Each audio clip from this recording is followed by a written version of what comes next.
नमस्कार दोस्तों। मई 2025 का महीना काफ़ी खास है क्योंकि इस महीने में तीन जो बड़े ग्रह हैं, गुरु, राहु, केतु, ये जो तीनों बड़े ग्रह हैं वो राशि परिवर्तन करने जा रहे हैं। कर्क राशि के लिए या फिर कर्क राशि के बारे में अगर कहा जाए तो गुरु जो ग्रह है वो सबसे महत्वपूर्ण ग्रह कहलाता है क्योंकि यह आपका षष्ठेश भी है और भाग्येश भी है। 15 मई के बाद ये जो गुरु है वह आपके व्यय भाव में भ्रमण करने जा रहा है। हालांकि व्यस्त जो गुरु गुरु है या फिर 12वां जो गुरु है वह अशुभ फलदायी माना जाता है, लेकिन गुरु ऐसा ग्रह है जो कि संपूर्णतः अशुभ फलदायी नहीं होता।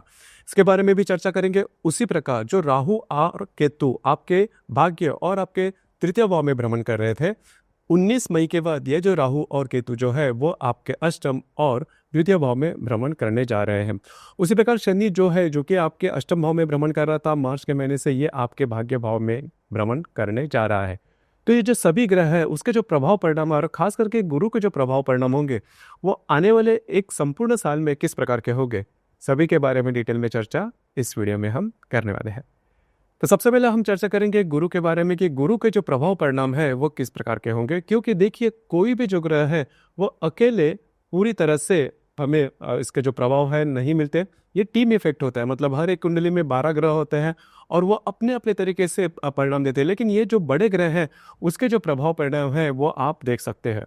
तो इसी को सामने रखते हुए हम देखेंगे कि ये जो सभी ग्रह है उसके प्रभाव किस प्रकार के होंगे। गुरु के बारे में अगर कहा जाए तो करीबन 15 मई के बाद यह जो गुरु है यह आपके व्यय भाव में भ्रमण करेगा और करीबन 2 जून 2026 तक का जो समय है इसमें ये जो गुरु है वो आपके व्यय भाव में ही भ्रमण करेगा।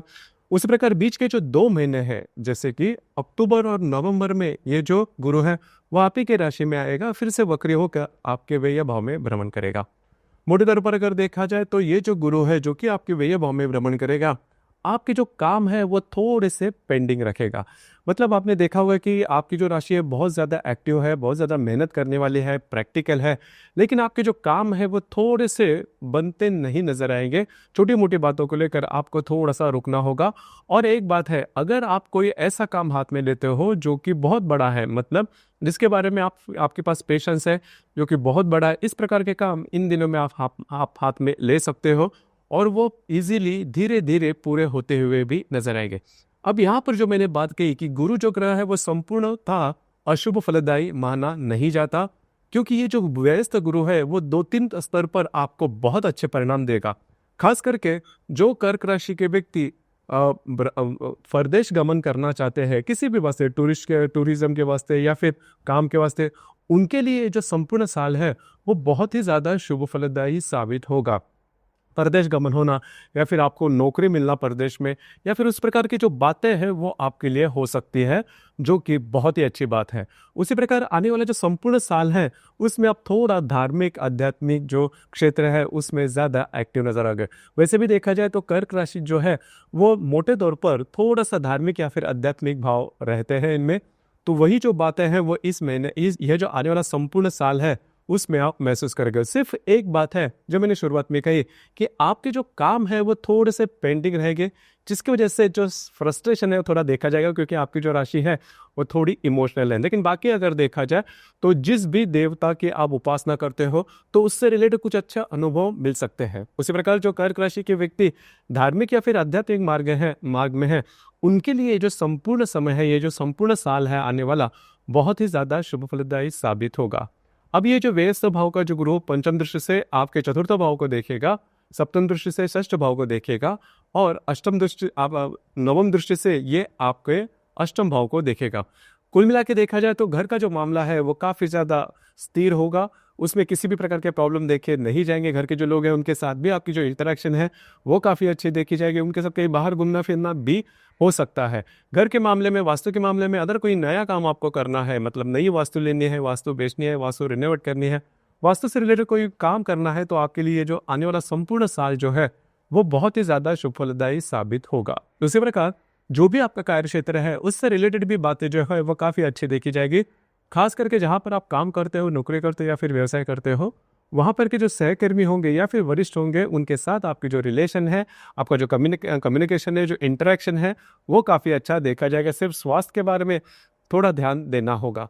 उसी प्रकार जो गुरु नवम दृष्टि से आपके अष्टम भाव को देखेगा वो थोड़े बहुत इजी मनी आपको दे सकता है। तो कुल मिला के देखा जाए तो जो गुरु का भ्रमण है वो संपूर्णतः अशुभ फलदायी नहीं है। सिर्फ एक जो बात मैंने कही कि आपके जो काम है उसमें थोड़ा सा व्यवधान आ सकता है, बस यही बात है। बाकी अगर देखा जाए तो गुरु आपको नेगेटिव इफेक्ट नहीं देगा। अब थोड़ी हम चर्चा करेंगे शनि के बारे में। हालांकि शनि के बारे में इसके पहले हमने वीडियो भी अपलोड किए थे। तो इस मतलब गुरु जो है आपको व्यय भाव में चलते शनि के जो प्रभाव परिणाम वो किस प्रकार के होंगे। देखिए शनि जो है वो पिछले करीबन 2.5 साल से आपके अष्टम भाव में भ्रमण कर रहा था।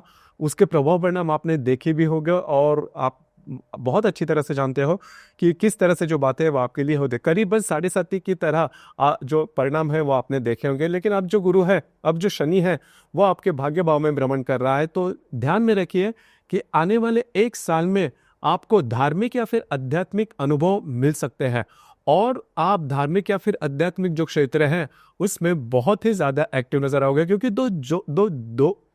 जो दो ग्रह है शनि या फिर गुरु, वे आपके व्यय और आपके भाग्य भाव में भ्रमण करने जा रहे हैं। तो इस प्रकार के अनुभव आपको मिलने की संभावना बहुत ही अच्छी बन रही है। इंट्यूशंस आपको बहुत ही अच्छी बनते मिलेंगे। उसी प्रकार ये जो शनि है तृतीय भाव से लाभ भाव को देखेगा, सप्तम दृष्टि से आपके तृतीय भाव को देखेगा, दशम दृष्टि से ये आपके षष्ठ भाव को देखेगा। तो स्वास्थ्य की जो समस्या है वो थोड़ी ज्यादा सामने आ सकती है।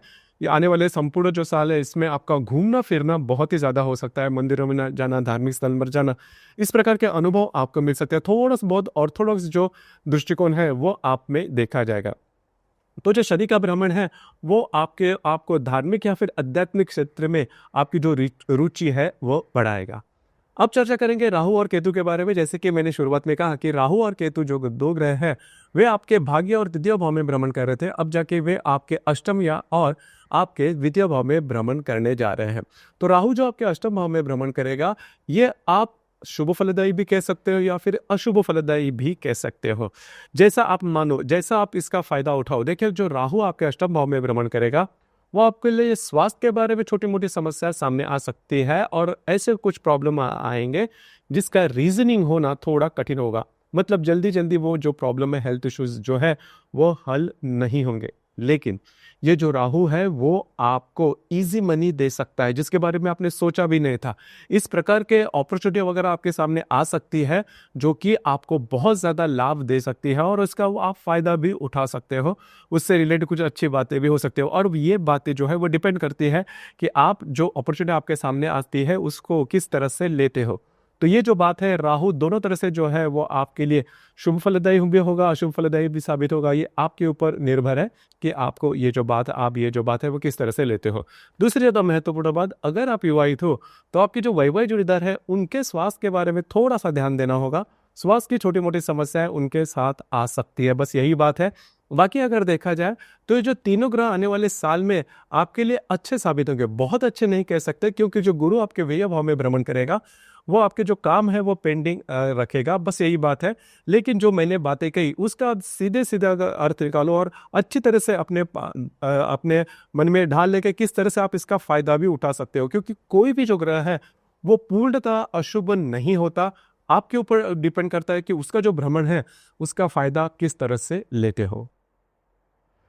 तो दोस्तों ये था कर्क राशि का जो गुरु जो भ्रमण करने जा रहा है मिथुन राशि में, उसका जो प्रभाव परिणाम है वो कर्क राशि पर किस प्रकार से होंगे, इस विषय पर विचार। धन्यवाद।